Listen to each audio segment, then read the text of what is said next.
Dừa tắc, dừa tắc. Thì cho nó một cái dừa tắc. Ủa, nhiêu đây nấy hết rồi hả? À, còn lấy dừa tắc. Mà đấy như đây. Thế nha. Rồi. Trong cái gì vậy? Ngoài vậy. Đi tới ngoài nào ngoài. Cái này. Đây. Đây. Em ơi chị kêu dùng này kêu đi nhỏ đi. Nó để làm gì vậy? Đi dừa đi em. Kêu 2 ly vậy là 2 ly dừa thôi. Không cảm gì chứ. Cái hoàng chỉ lên on nó để tao. Em làm đâu? Mẹ đang chiên đồ, em đang ngồi rồi mẹ xíu. Ôi đi xuống một cái đường.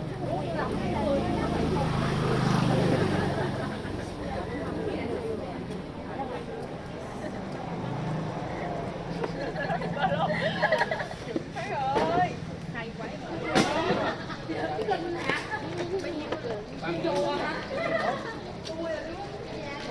Có 20.000. Mà đâu dở đâu. 2.000 sổ ha. Đây đây xinh quá rồi đó. Lại mãi luôn. Em 3 mông không?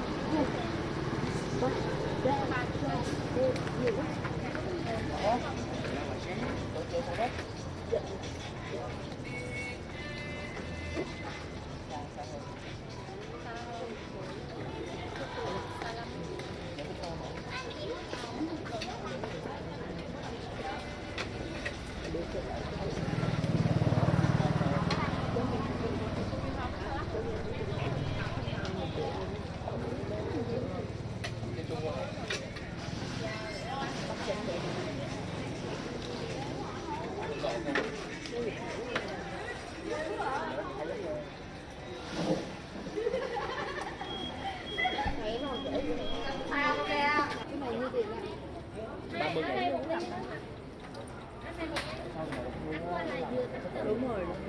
Ở một chỗ là đó, xong rồi cái ngồi đó, nhưng mà nói nhỏ để là nhỏ.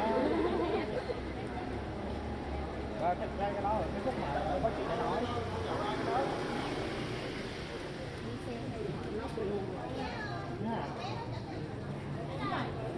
Riêng hay là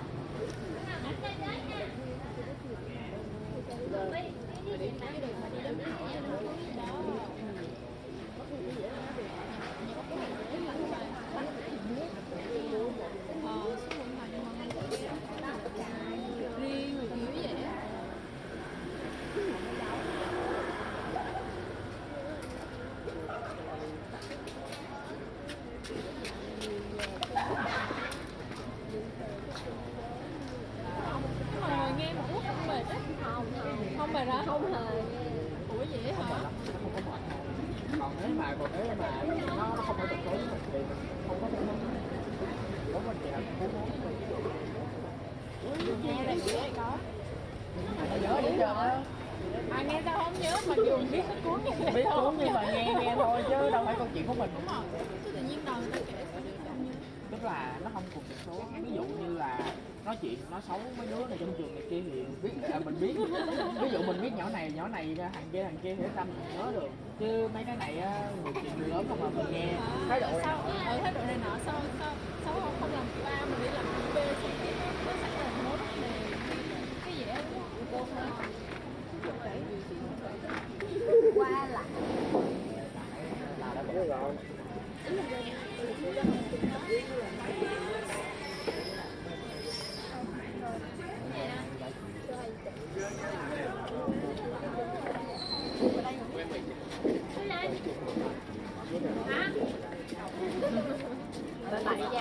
là tại Giang nhiều Giang Nhỏ mà tại tại là sao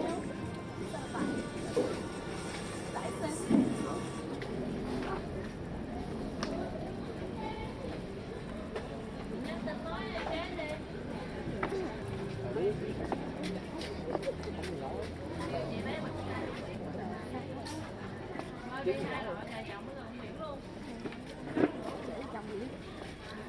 giữa chồng mà ủa vậy vậy? Ủa chứ anh hồi nãy lên đây á. Em biết đâu, em tưởng bạn. À, biết rồi. Nhận là tin tay trái là nhận cầu hôn nha. Có để ý, trời ơi. Biết gì đâu.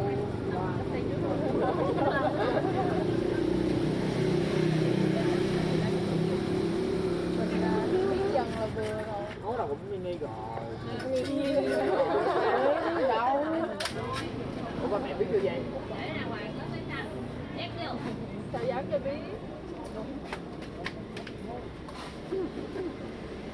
Ủa tưởng anh biết rồi á. Tâm nhắm không? Đâu anh mẹ biết gì đâu. Đó. Nhưng mà không nói thôi, không nói thôi. Không nói hả? Nói con biết. Chắc chưa? Chắc. Kiểu dập nhỏ. À. Dập nhỏ xong 2 lần nữa. À rồi rồi. Rồi ok chưa? Còn 2 năm nữa á. Đắp phải đắp xíu. Mới 8 năm thôi đúng không? Còn 2 năm nữa mới đủ 10. Mới có 6 năm thôi. 8 năm nữa hả? Một chai thì tin 2 chai bị nói kìa. Đi cho tắt nữa.